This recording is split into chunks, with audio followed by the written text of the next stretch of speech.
evening, ladies and gentlemen. I'm very happy to present to you a reading from my latest book, Religion and Passion in Russia and France, is the title of my latest book, and I'd like to just read you a sample from it because it's quite exciting. I haven't actually translated before in the same book 3 poets, 2 of them Russian and 1 of them French. I'm doing Gabri-iliad by Pushkin, a mystical book by Vigny, and Year in a Monastery by Apukhtin. Let me read you a paragraph that I wrote to sum up this interesting and complicated thing. I'm not going to survey the whole thing when in my readings. I'm going to just take one book, and that by the least known author, because I love to surprise people. So here we go.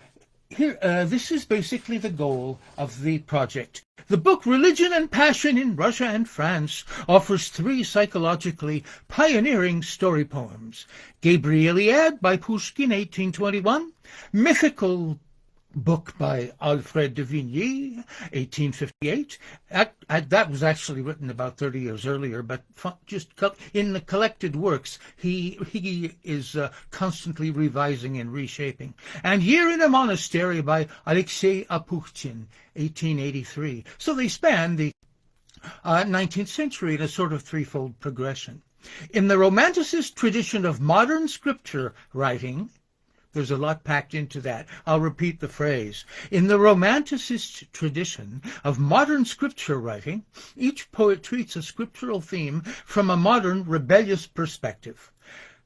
Pushkin's poem about Angel Gabriel, which is one of the most entertaining things you'll ever read, begins by describing Gabriel's surprise when, in the course of the famous Annunciation, he discovers he's in love with Mary himself.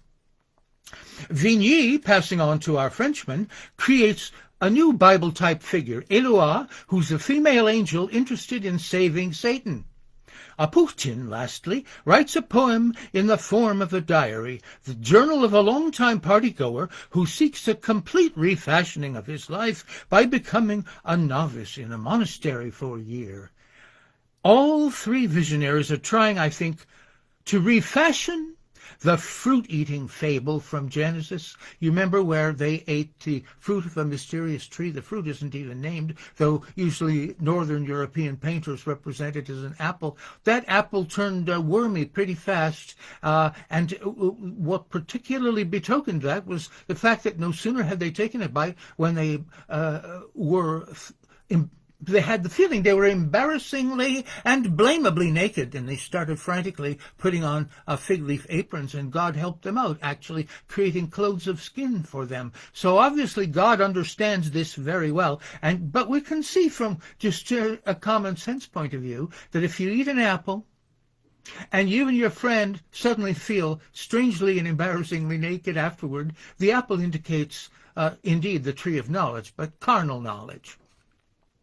All right. All 3 visionaries are trying to refashion the fruit-eating fable from Genesis 3 in a way that will give passion a chance to defend its cause against the regime of an overbearing, lordly superego.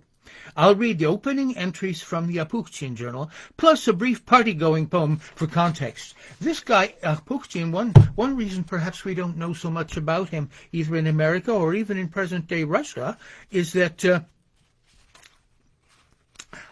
he didn't write very much, and he's also often bawling himself out in his writing as to why he doesn't write more. But the fact is he's very wealthy, and he enjoys party-going, and this gives you an example.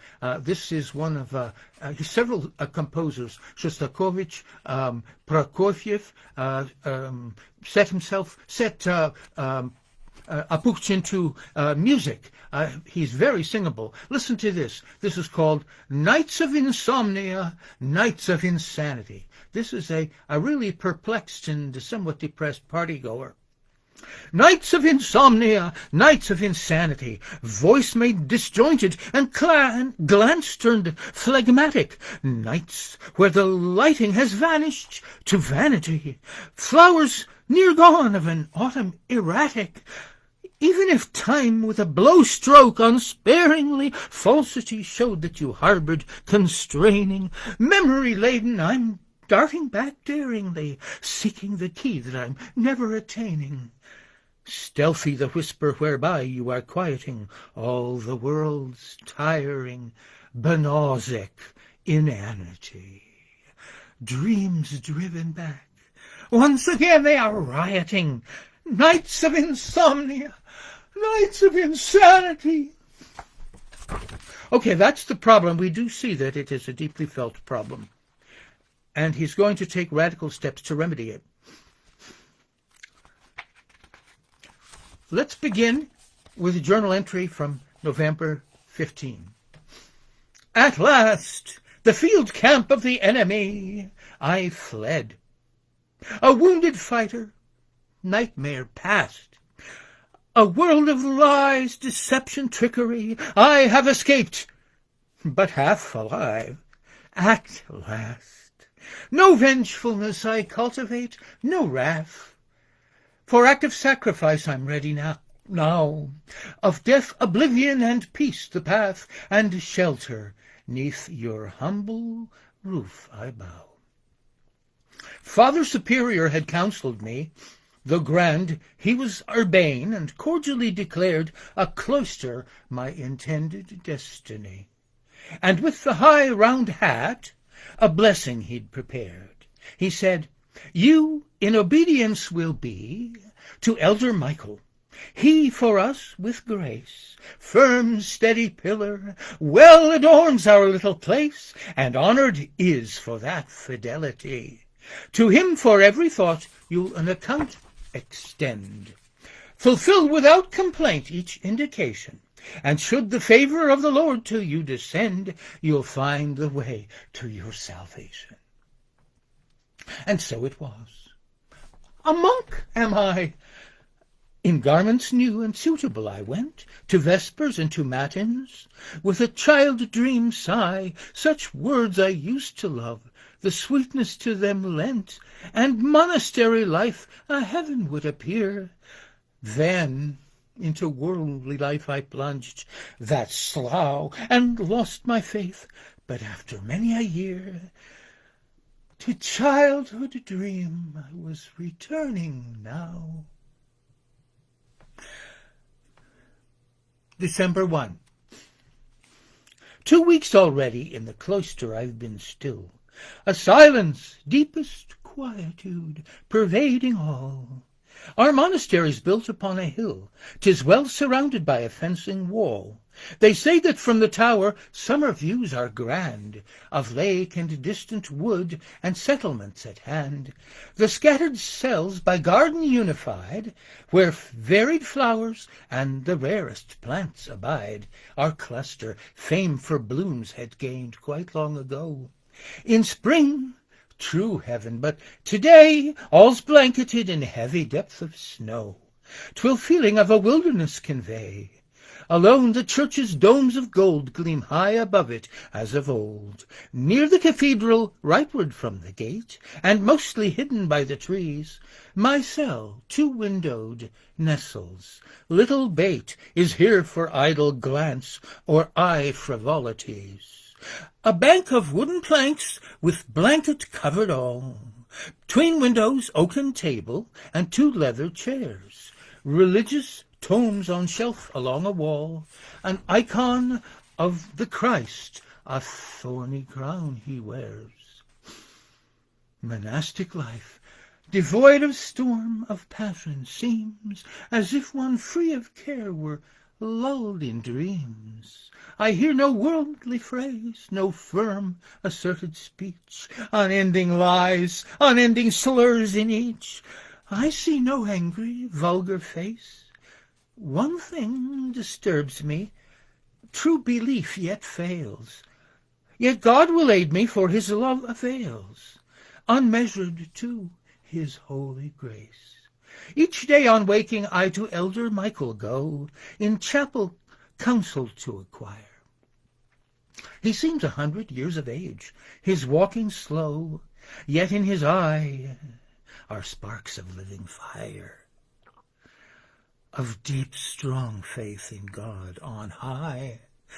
He looks at me with stern and steady eye, Last night he said with ire aloud, that by a wilful spirit I was bound, an imp of pride, both Satan-like and proud. And then he led me underground, and pointed to a grave where he, now 30 years, cadaver-like stays nightly, shroud inwound, to wait till endless life appears.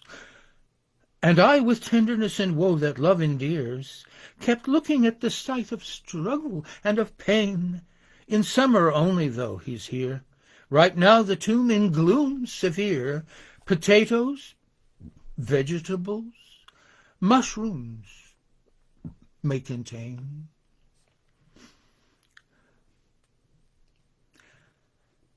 December 10. Auspicious morning. How could I the scene portray, even if my gift might equal my elation? Responding to my elder's indication, I went to chop the wood at dawn of day, into the pine grove. Latterly, when there, my thoughts weighed gloomily. I now recalled October evening, grey despair, the woods with tomb-like alien gravity appalled. I'd felt discomfited, abandoned, galled. But now, what perfect beauty human sight beguiled, unheard of! I, again a child, with widened eyes delighted smiled, with shining cover of a white brocade provided. Before me stood a giant overarching pine. The silence wide around it seemed to be a sign, a warning. Still, don't breathe too loudly, it confided. The trees well grown, and as the very heaven bright would lead me, so I thought, to silver garden deep, while fluffy snow clumps, heavily, a wonder sight, upon the boughs were hung, as grapes in vineyard keep. I stood there long, without a thought, without a word. And when at last the tone of axe blow loud resound, one heard the forest, how 'twould speak and laugh and pound. It seemed as if 1,000 footsteps could be heard. My cheeks were pinched and nipped by chilly frost. I chopped and chopped away in forest all alone, and when I'd stopped and was returning home, a weary coat with rhyme embossed, I felt I'd never been, dear friends, more gratified with what mere world life lends. Monotonous the gatherings, and cynic-minded even a fest, funereal the playfulness a party brings, or picnic, bore at best. December 12. Tormenting is my lack of faith, and tiring. I can't believe just blindly, though. If reason, sly, conniving, is to faith a foe, unwillingly I listen, not conspiring. I'm sad to say, a lamb astray in godly flock. A certain Varlaam, our sacristan, had offered us today a little talk of hell, detailed as only first-hand witness can, depict in full the daily action plan. The moaning sinners who for mercy meekly beg, of conscience, of the eye, the arm, the leg, each dreadful pain and tribulation. No more could I restrain my spirit's indignation. How might a righteous deity, one brief surrender to temptation, condemn and curse eternally? To chapel, then, I thought I'd go, and let the elder Michael know the anxious doubts that baffled me.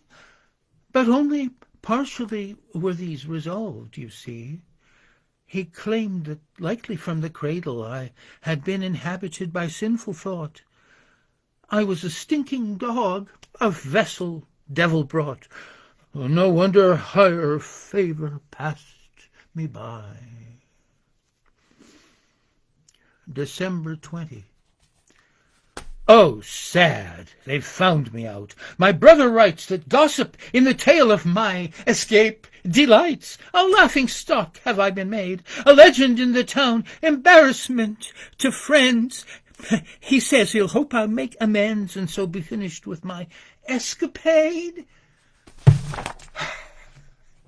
This is a wonderful story, and the suspense is very great, let me tell you. You don't begin to suspect all the things that will happen.